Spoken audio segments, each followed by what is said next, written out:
¿Cómo están? Buenas tardes. Se confirma el primer caso de Zika en Galicia. Aunque a primera hora de la tarde se pensó que se trataba de una embarazada, lo cierto es que esa mujer ya ha dado a luz. Tanto ella como su bebé se encuentran ingresados en el Hospital Universitario de Santiago. Se cree que ella se contagió todavía estando embarazada en un viaje a Sudamérica. Sanidade mantiene que no existe riesgo de contagio. Además, esta tarde también hemos sabido que Sanidade ha activado el protocolo ante la sospecha de un caso de meningitis en un niño de Vigo. El pequeño ingresaba ayer en la UCI pediátrica del Hospital Álvaro Cunqueiro. El protocolo afecta al centro infantil al que acude este pequeño.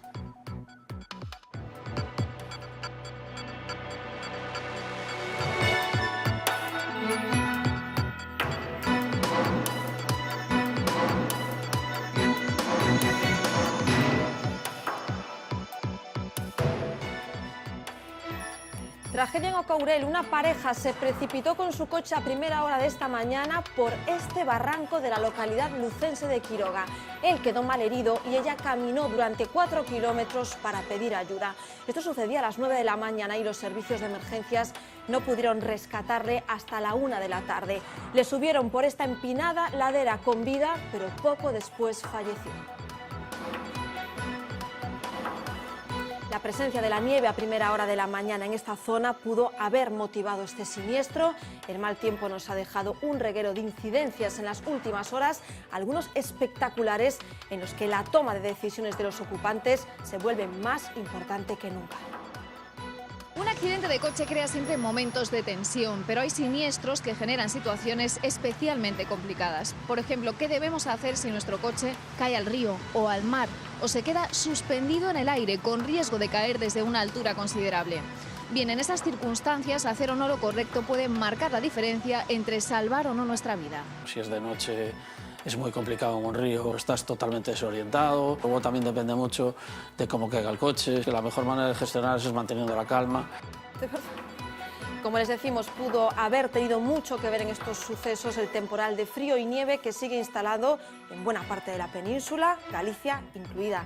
Lucía Vidal, buenas tardes. Buenas tardes, Gladys. Sí, enseguida vamos a ver imágenes muy espectaculares de otros siniestros que han tenido como escenario las carreteras gallegas. Hay alerta amarilla en las montañas de Lugo y Ourense por nevadas, acumulaciones que han llegado a los 15 centímetros.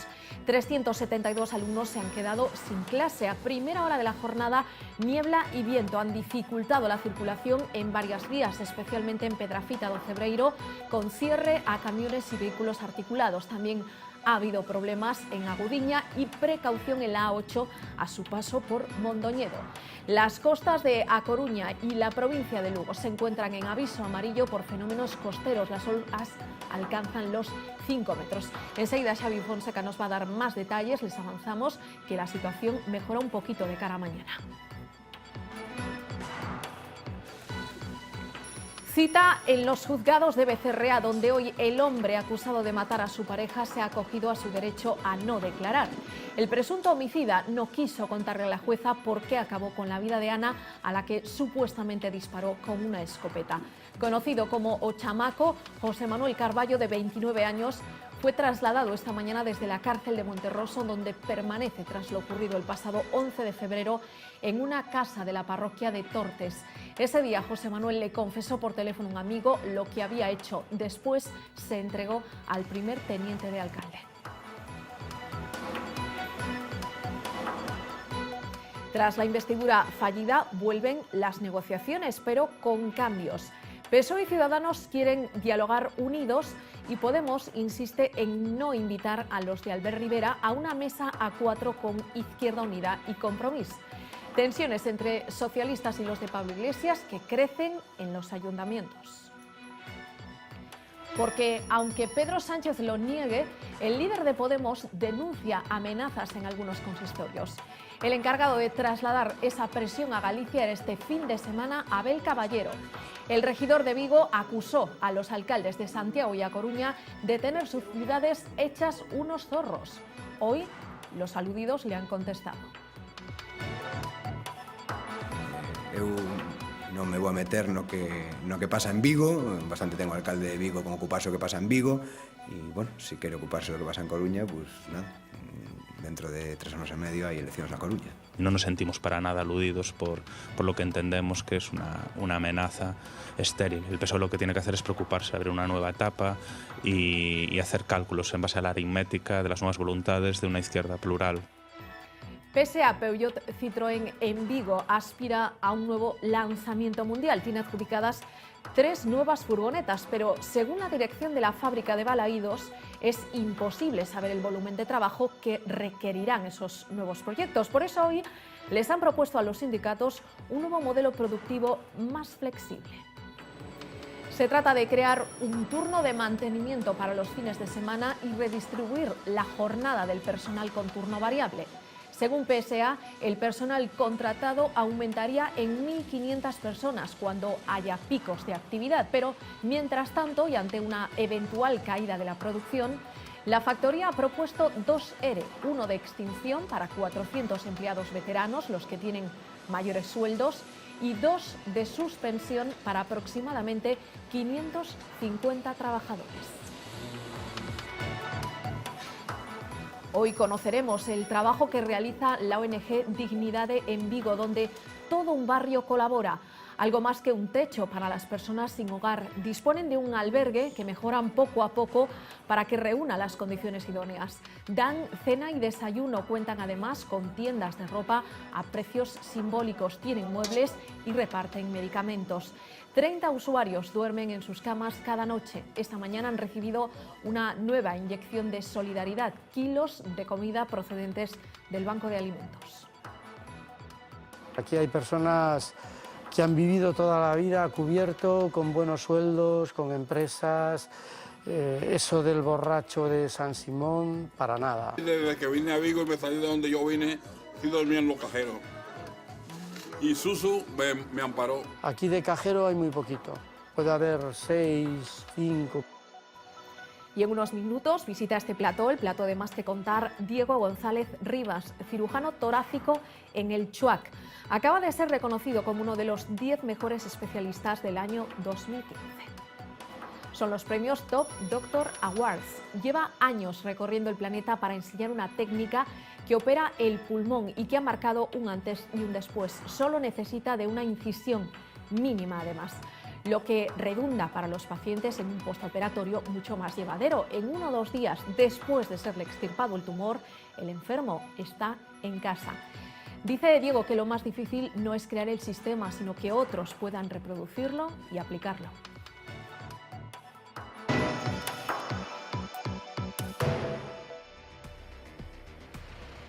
Terrible accidente esta mañana en Ocourel que le costaba la vida a un hombre. Sucedía a primera hora de la mañana en Quiroga. El fallecido circulaba con una mujer en su coche cuando se despeñó 100 metros por un barranco cercano a la parroquia de Aseara.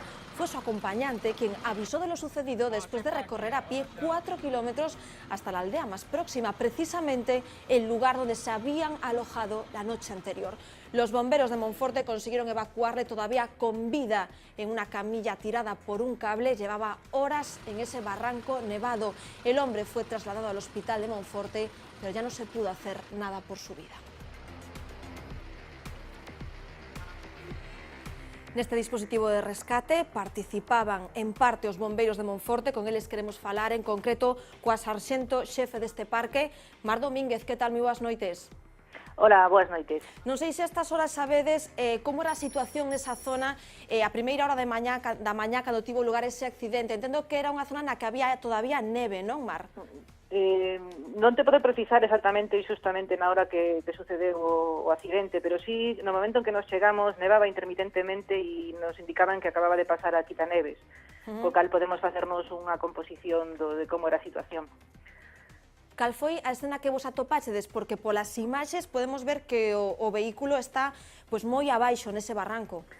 Sí, efectivamente, era unha zona de difícil acceso, con unha zona entre 2 barrancos, no fondo como un valle en forma de U, e o vehículo dende a carretera non se veía porque estaba tapado pola vegetación que tamén era bastante frondosa, de matogueira, de uces.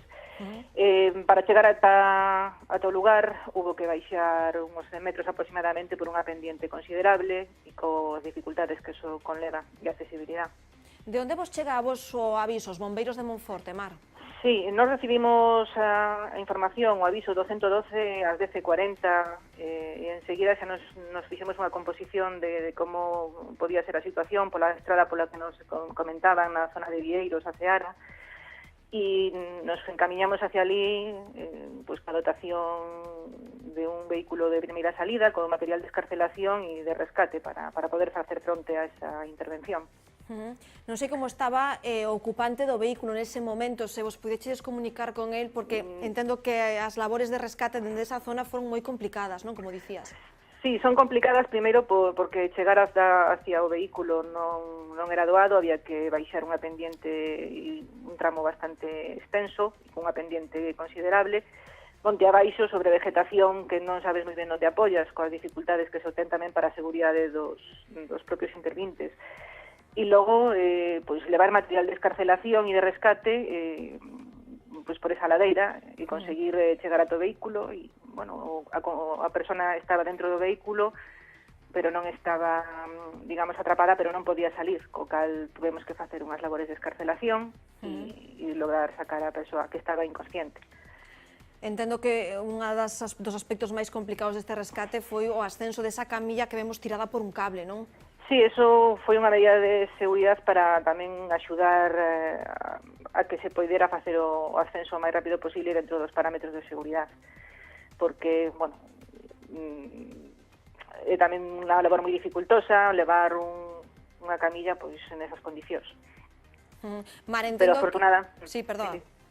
Digo que afortunadamente contamos con axuda tanto da Guardia Civil como do GES de Folgoso de Caurel Quiroga e nos facilitaron moito a labor, co cal a intervención puido resultar non todo exitosa que puidese ser, pero sí, polo menos, solventar a situación.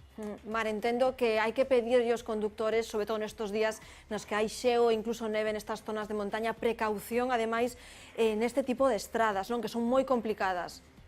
Sí, é complejo en esas vías de estrada de montaña con un carácter así sinuoso e que tampouco son demasiado transitadas, co cal se hai un accidente, decatarse de que aí hai unha incidencia non é tan rápido como se fose unha carretera máis transitada.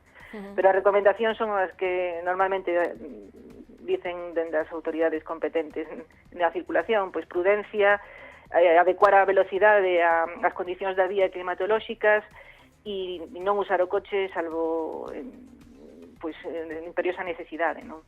Pero, bueno, os accidentes lamentablemente ocurren e hai que intentar, a nosa labor é intentar solucionalos a incidencia con maior eficiencia posible. Mar Domínguez, moitas grazas por atender en directo a chamada do Televisión. Boas noites. Moi boas noites a ti. Un saúdo. Espectacular también, aunque en este caso sin consecuencias, la imagen de un camión en Vigo que hoy quedaba suspendido entre dos puentes. Sucedía esta mañana a las 10 en la VG20, poco antes de la salida del hospital Álvaro Cunqueiro. Por causas que todavía se desconocen, la cabeza tractora del vehículo se salió de la vía, tiró las medianeras y colisionó a su vez con la medianera, pero del carril contrario. El conductor quedó atrapado y tuvieron que actuar los bomberos para poder sacarlo de la cabina. Finalmente tuvo que ser trasladado al hospital.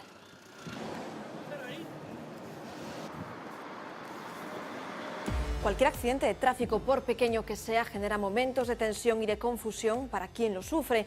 Ya no digamos aquellos que nos ponen en una situación límite. Con la ayuda de un experto les explicamos cómo afrontar esos accidentes para tener más posibilidades de sobrevivir. Hay siniestros en los que sobrevivir es cuestión de segundos y de decisiones rápidas. Son situaciones que no se las deseo a nadie, que la mejor manera de gestionarlas es manteniendo la calma. Ocurre, por ejemplo, cuando el vehículo en el que viajamos acaba en el agua.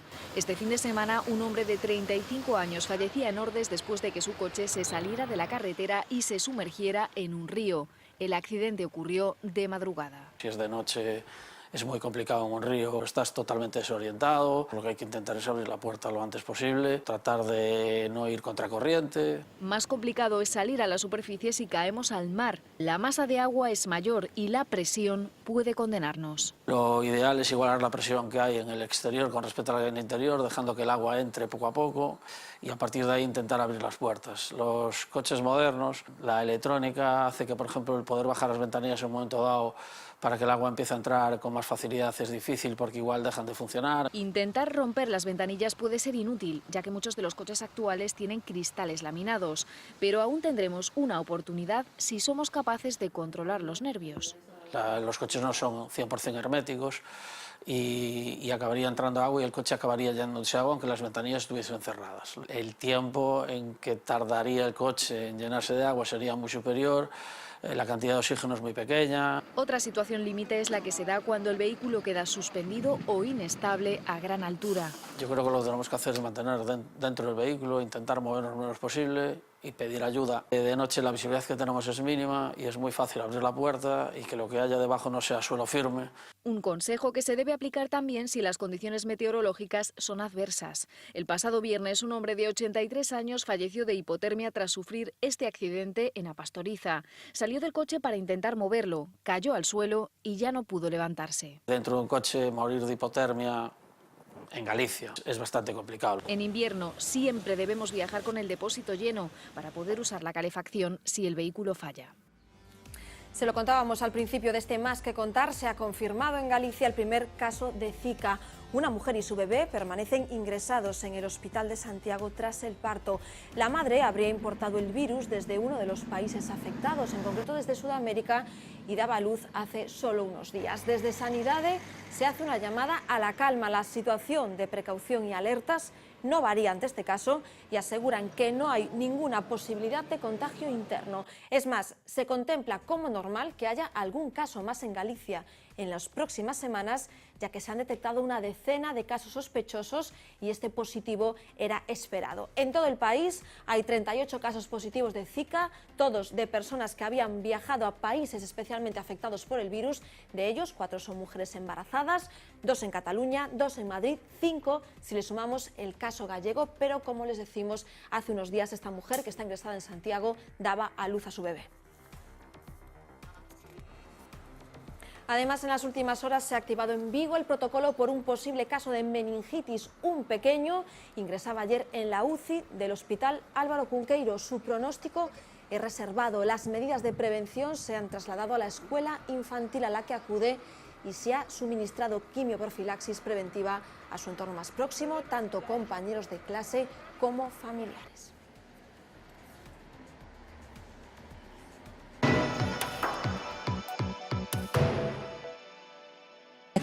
Doctor Diego González.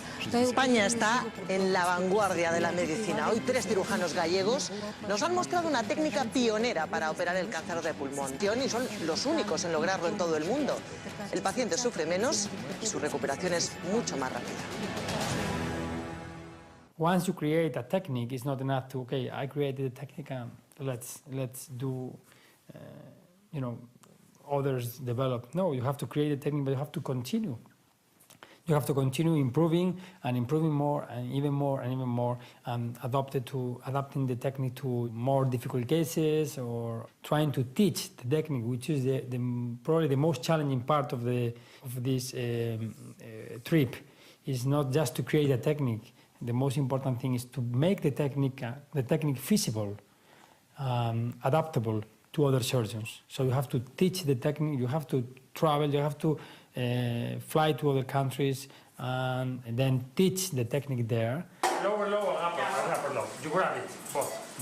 And from the high view, you see the...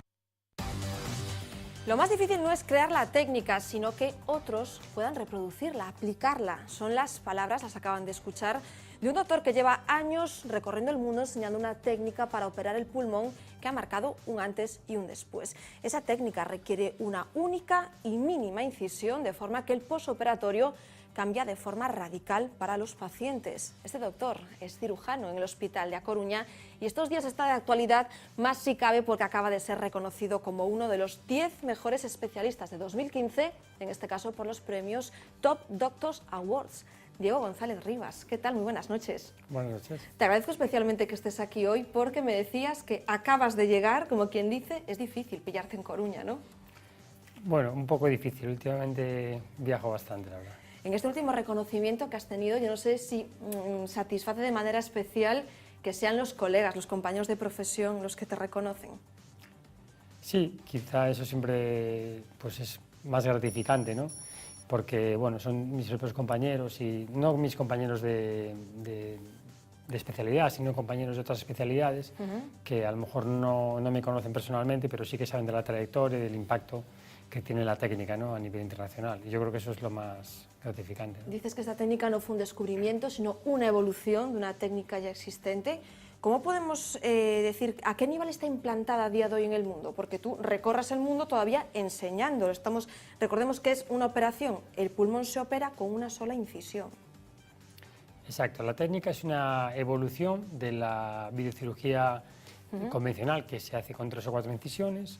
Entonces lo que hemos hecho nosotros ha sido evolucionar esa técnica, ¿no?, para poder hacer todo de una forma menos invasiva, ¿no? Y hacemos la misma cirugía, pero en vez de usar varios cortes, usamos solo uno. De esta manera minimizamos las posibilidades de dolor, la recuperación del paciente es más rápida y bueno, pues se pueden hacer todas las cirugías, ¿no? Hay muchas ventajas, ¿no?, que tiene la técnica. En este documental, en ese This is Life, señalabas especialmente lo importante no solo que tú puedas acometer esa técnica, hacer ese tipo de operaciones, sino de poder enseñársela a otros cirujanos, ¿no? Sí, yo creo que eso es, para mí, yo lo que más satisfecho estoy, lo que más orgulloso estoy, es de poder haberla hecha reproducible, la técnica. Es decir, no solo es crear una técnica o desarrollar algo que es mínimamente invasivo, porque no tendría valor probablemente si solo yo o mi equipo la pudiéramos hacer. Creo que la técnica llegaría un momento que moriría, ¿no?, porque si solo la pueden hacer pocas personas, realmente la técnica, bueno, es como está limitada, ¿no? Pero cuando esa técnica se puede hacer reproducible y enseñable, es cuando realmente la técnica gana valor, ¿no?, y cuando realmente creo que cobra importancia porque permite que otras personas, que otros cirujanos en otros países, con otras culturas, con otras filosofías de vida y de trabajo puedan desarrollar y aplicarla, ¿no? Y esto hace que los pacientes se puedan beneficiar y que realmente es lo que importa, ¿no? Miras atrás en muchas ocasiones porque en la historia de Diego está que tú viajas a Estados Unidos para aprender una técnica con un cirujano muy prestigioso que era 2 incisiones y tuviste una idea. Miras atrás y dices, mi idea tuvo éxito, aposté por ello y ha evolucionado hasta este punto.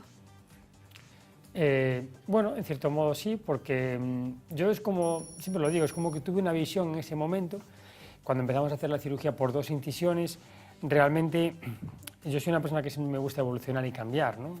Me gusta estar fuera de mi zona de confort, que es lo que creo que hace que la medicina y la ciencia avance, ¿no? Cuando estás fuera de tu zona de confort es cuando realmente suceden las cosas, ¿no?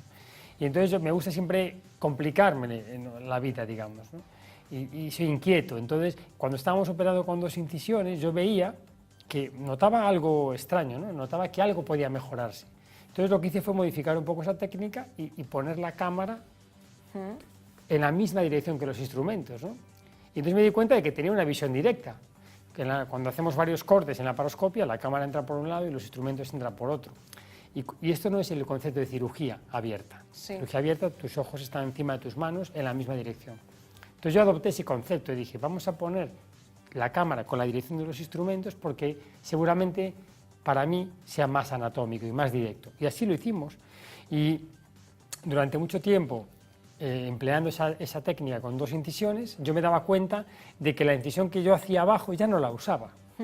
Entonces fue cuando dije, bueno, no es necesario realizar esta incisión, vamos a hacer todo con una incisión. Y bueno, fuimos haciendo los casos cada vez más. Y ahora que se ha aplicado en muchos casos, ¿tenéis alguna evidencia de que mejore la supervivencia del paciente? Porque estamos hablando de casos complicados de dolencias pulmonares, en concreto de cáncer, ¿no? Sí, no hay estudios que demuestren que mejora la supervivencia, pero sí que la iguala, ¿no? Entonces, realmente, bueno, el mejorar la supervivencia es muy difícil demostrarlo en cualquier técnica quirúrgica, porque realmente la cirugía es la misma. La cirugía es la misma siempre, y hagas cirugía abierta, cirugía videotoracoscópica o cirugía por una incisión. Lo que mejoramos es la calidad de vida de los pacientes. Ese posoperatorio que era bastante traumático, ¿no? Exactamente. Reducimos el índice de complicaciones y damos una calidad de vida. ¿Que esto puede tener alguna implicación oncológica? Probablemente en un futuro a lo mejor se demuestra, porque agredimos menos el sistema inmunológico. Y el paciente, estamos hablando de pacientes con cáncer, ¿no?, de pulmón, que están debilitados ya por su enfermedad. Con lo cual es probable que, bueno, que pueda tener una implicación, ¿no?, en estudios oncológicos a largo plazo. De momento no está demostrado, pero bueno, como todo en la ciencia, tarda tiempo en demostrarse, ¿no?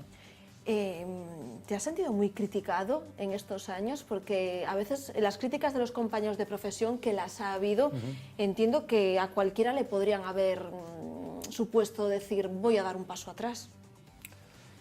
Bueno, pero esto es normal. Yo es que como concibo que toda innovación o toda novedad genera restricción, ¿no? Y genera pues, unos obstáculos, y yo creo que esos obstáculos son importantes también en el camino, ¿no? Si miramos atrás en la historia de la medicina, en la historia de la cirugía, toda innovación ha generado pues, rechazo inicial, ¿no?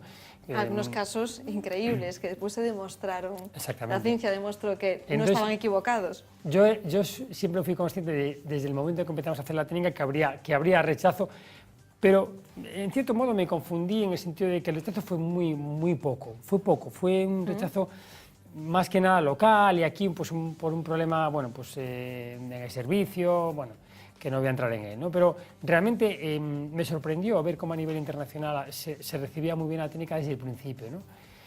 Pero bueno, es cierto que yo compartí las experiencias con cirujanos que fueron pioneros en su día, y ellos me lo decían, Diego, te ha pasado lo que nos pasó a nosotros en su día, ¿no?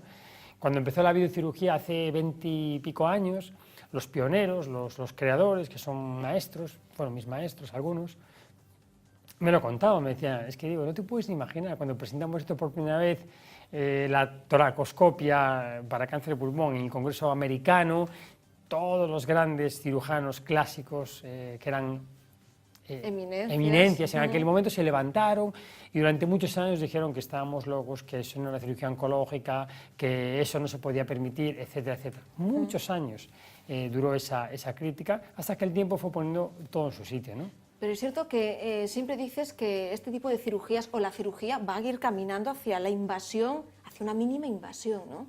Sí, sin duda. La cirugía hoy en día tiende hacia la mínima invasión, y eso nos permite combinar esta técnica con nuevas innovaciones que hemos ido añadiendo en los últimos años, como es combinar la cirugía uniportal es decir, hacer un corte nada más con el paciente sedado, sin intubar, sin anestesia general, ¿no? Esa combinación es una nueva innovación que hemos introducido y bueno, que también ha generado críticas iniciales, pero que ahora poco a poco, bueno, ya se van dando cuenta de que, ¿no? Porque al final la tecnología va a evolucionar hacia mejorar la calidad de vida del paciente. Por suerte, ¿no? Para el paciente, ¿no? Exacto. Muchos pacientes te conocen, piden que les trates tú. Hay que decir que esta técnica se aplica en la sanidad pública gallega. ¿Cómo se le dice a un paciente tu caso? Porque muchos lo verán casi como magia. Tu caso no es el adecuado para este tipo de intervención. Bueno, la verdad es que tengo que decir que hoy en día todos los tumores que son operables, el 95% se pueden operar con esta técnica, afortunadamente, porque le hemos depurado tanto que se puede operar. Y de hecho, mis compañeros en el CHUAC, tenemos un equipo fantástico de cirugía torácica, de lo mejor que pueda haber, y todos aplican esta técnica y tienen una experiencia enorme para poder aplicarla en casos muy complicados. Por lo tanto, hoy en día es raro esa situación a la cual tengamos que decir a un paciente su caso no es posible, ¿no? Sí que es cierto que hay un porcentaje muy bajo de pacientes que ni siquiera para videocirugía se pueden operar, pues porque son operaciones tremendamente complejas, cuando son tumores pues, enormes o situaciones muy límite, ¿no? Y en tu periplo por el mundo colaboras muchísimo, trabajas muchísimo en Shanghái. ¿Nadie te ha dicho, Diego, deja ese córner de la península, Coruña, y vente con nosotros? Bueno, me lo han dicho muchas veces. ¿Pero te has visto tentado?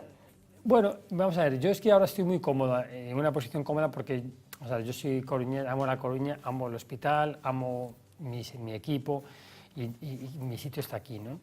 Pero es cierto que ahora estoy en una posición en la cual ellos me permiten, ¿no?, en Shanghái ser el director allí de un programa de entrenamiento que es el más grande del mundo, en el hospital que en estos momentos es el puntero a nivel mundial, donde se hacen el mayor volumen de cirugías y con la mayor tecnología, y ellos me permiten dirigir esos programas de entrenamiento, ¿no? Bueno, pues estando en periodos allí, ¿no? Estoy varios periodos al año. Voy allí, estoy 2 semanas operando y enseñando a cirujanos de diferentes países y luego me vengo, ¿no?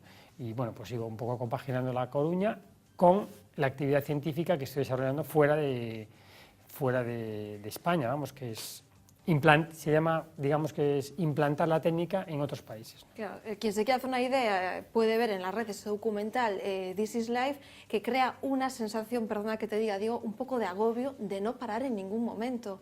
¿Cómo descansa uno la mente en una profesión que implica tanta energía, tanta concentración, cuando no se para de coger aviones, de charlar con médicos, de formar a otros, de operar? Con pasión. Ya no puedes practicar tanto surf, ¿no? Con pasión. No, eso es quizá lo que más eché de menos, pero bueno, me satisface mucho lo que hago y sobre todo lo que más me llena ahora es ver cómo la técnica es reproducible, cómo la adoptan otros cirujanos, cómo se aplica en otros países, el entusiasmo que ponen cada vez que voy, cada vez que la enseñamos. Eso quizá es tan gratificante que ya hace que me olvide un poco de ese sacrificio de vida, que sí que lo es, porque son muchos aviones, muchos cambios de horario, muchos momentos solo, en muchos aviones. A veces lo pienso y digo, es que a lo mejor me paso al año 1 mes y medio literal en un avión. Sí, sí, sí, ¿no? seguramente. Porque son tantos viajes transoceánicos Pero bueno, uno se acostumbra también, al principio era más duro, pero ahora yo creo que ya el jet lag casi ya soy inmune. Forma parte de tu vida, claramente. Y uno se va acostumbrando, pero bueno, es cierto que sí que no deja de ser duro. Y bueno, y verte solo operando en países, a lo mejor la semana pasada estuve en Egipto operando y en Jordania, bueno, son países que, bueno, duros, con cirugías a lo mejor complejas, pero bueno, pero es gratificante, ¿no?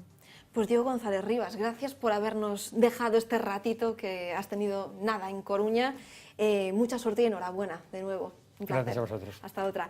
Paramos solo unos instantes, a la vuelta más que contar como siempre.